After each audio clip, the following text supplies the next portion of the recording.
আসসালামু আলাইকুম প্রিয় শখের মুরগি পালনকারী ভাই ও বোনেরা, আমি আজ আপনাদের সাথে মুরগির ডিম কিভাবে সংরক্ষণ করবেন তা নিয়ে আজ আলোচনা করব। প্রথমে আমি যে বিষয়ে আলোচনা করব তা হলো বীজ ডিম কিভাবে সংরক্ষণ করবেন। আমরা যদি সঠিকভাবে বীজ ডিম সংরক্ষণ করতে না পারি তাহলে দেখা যাবে মুরগি বীজ ডিম থেকে বাচ্চা হবে না। আর যদি সঠিকভাবে বীজ ডিম সংরক্ষণ করতে পারি তাহলে মুরগির সব বীজ ডিম থেকেই বাচ্চা হবে ইনশাল্লাহ।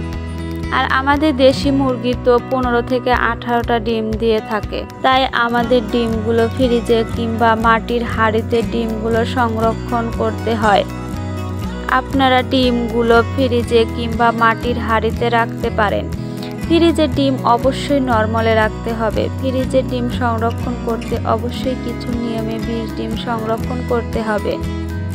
আর আরেকটা জিনিস খেয়াল রাখতে হবে, ডিমের যে চিকন অংশ রয়েছে সেই চিকন অংশটা নিচের দিকে রাখবেন এবং ডিমের যে মোটা অংশটা রয়েছে সেটা উপরের দিকে রাখবেন।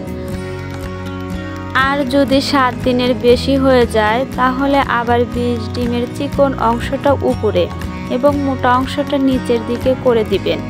এতে বীজ ডিমের ব্রণটা ভালো থাকবে। এভাবে আপনি 20-25 দিন রাখতে পারেন।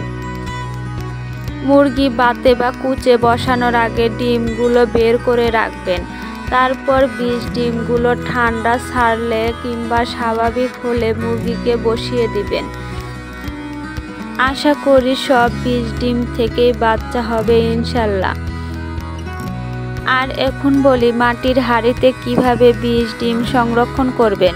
মাটির হাঁড়িতে প্রথমে কিছু চাল দিয়ে তার উপরে বীজ ডিমগুলো রেখে সংরক্ষণ করবেন।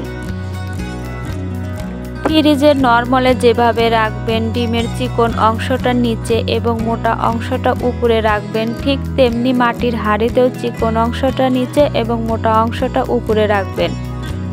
আর এই নিয়মে 1 সপ্তাহ হলে ডিমের চিকন অংশ উপরে এবং মোটা অংশ নিচে করে দিবেন। এভাবে 20-25 দিন ডিম সংরক্ষণ করা যাবে। এতে করে আপনার মুরগি বাতে বা কুচে বসানোর পর সব ডিম থেকেই বাচ্চা হবে ইনশাল্লাহ। আমাদের এই ভিডিওটা যদি আপনাদের ভালো লেগে থাকে তাহলে অবশ্যই লাইক করবেন এবং সাবস্ক্রাইব করে আমাদের পাশে থাকবেন। ধন্যবাদ।